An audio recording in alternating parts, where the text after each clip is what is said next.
Mary Anning, a mulher que desenterrou o tempo e foi enterrada pela história.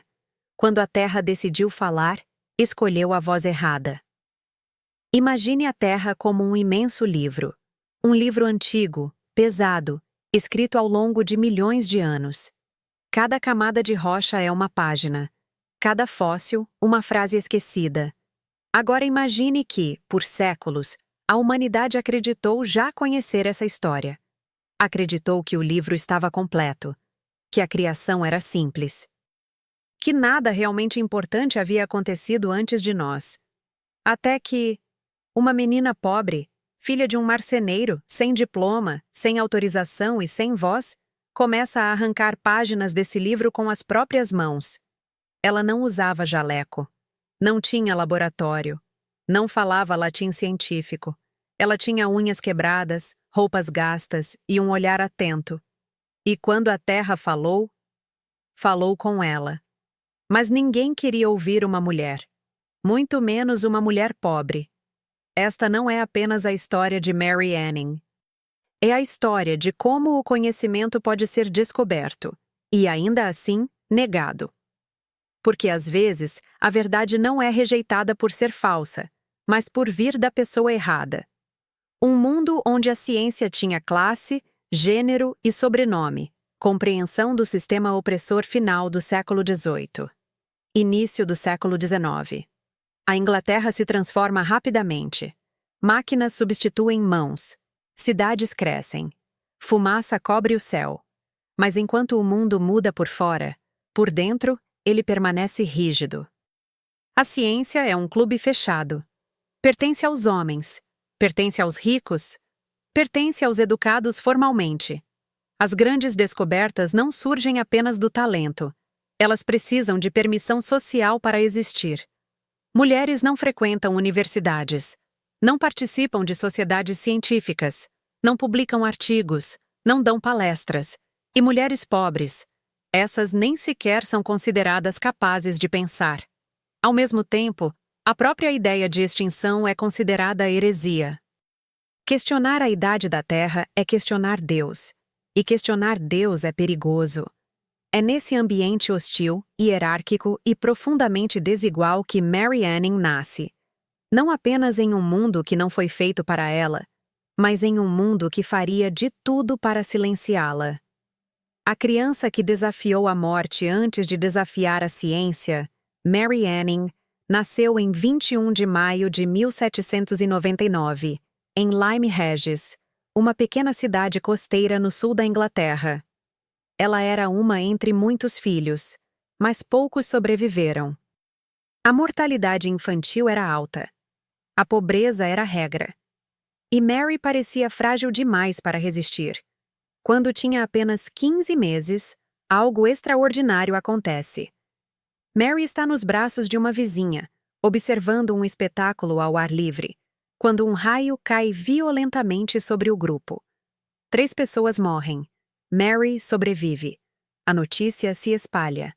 A criança que escapou da morte passa a ser vista como diferente, talvez abençoada, talvez marcada. Desde pequena, Mary demonstra uma atenção incomum aos detalhes.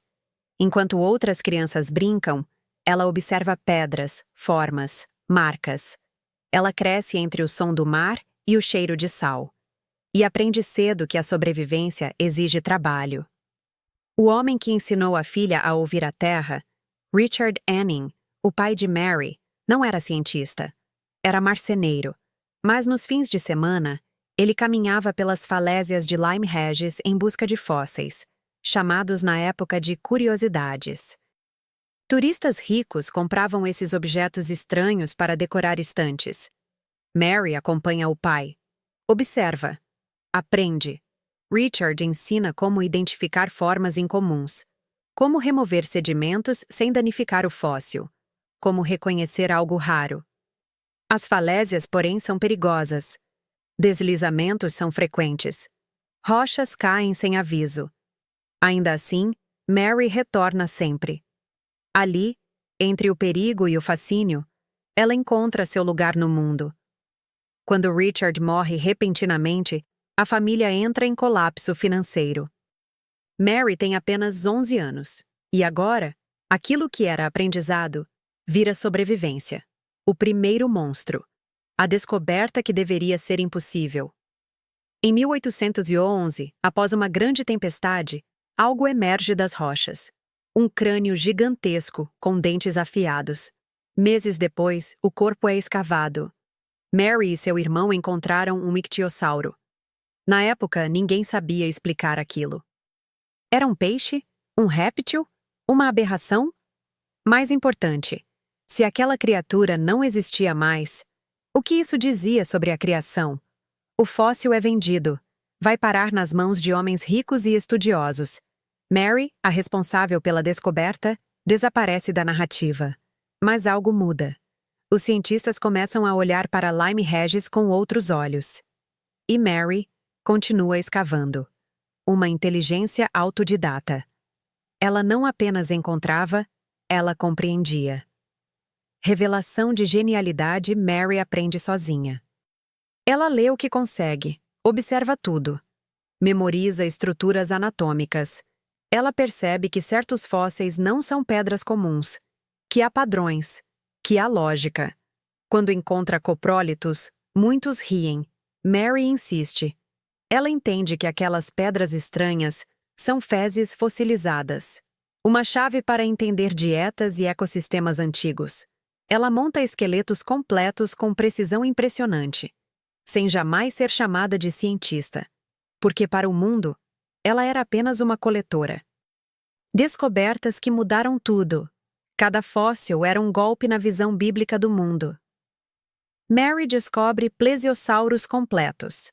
Descobre pterossauros, os primeiros fora da Alemanha. Cada nova descoberta reforça uma ideia perturbadora. A Terra tem uma história profunda. E muitas formas de vida surgiram e desapareceram. Isso muda tudo. A extinção deixa de ser teoria. Passa a ser fato. Mas os créditos continuam indo para outros nomes. O muro da exclusão. Quando a ciência fecha a porta. Mary Anning jamais pôde entrar na Geological Society of London. Jamais pôde assistir às palestras onde seus fósseis eram discutidos. Homens citavam suas descobertas, sem citá-la. Em particular, pediam ajuda.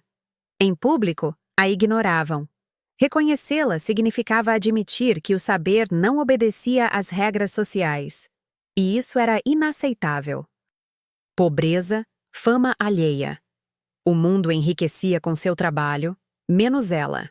Apesar de seu impacto, Mary viveu à beira da miséria. Vendeu fósseis para sobreviver. Dependeu de doações. Enquanto museus exibiam suas descobertas, ela mal tinha carvão para o inverno. A ironia era cruel. Reconhecimento tardio, quando o respeito chega cansado. No fim da vida, alguns cientistas começam a reconhecê-la. A Geological Society ajuda financeiramente, mas ainda a mantém fora. Mary morre em 1847, aos 47 anos. Sem jamais ocupar o lugar que merecia. O apagamento. Como se apaga uma mulher da história? Por décadas, livros ignoram Mary Anning. Seu nome vira nota de rodapé. Ou desaparece. A ciência avança, sem reconhecer quem ajudou a construí-la. Resgate, presente e futuro. Quantas histórias ainda estão enterradas? Hoje, Mary Anning começa a ser reconhecida. Mas sua história nos pergunta algo maior. Quantas Marys ainda foram silenciadas? Quantas descobertas carregam nomes errados? Resgatar Mary é um ato de justiça e também um aviso. A história não esquece sozinha. Ela é ensinada a esquecer. Se essa história te tocou, comente de onde você está assistindo. Inscreva-se no canal e ajude a desenterrar outras mulheres apagadas da história. Porque o passado ainda fala. E agora, nós estamos ouvindo. Mary Anning. Presente.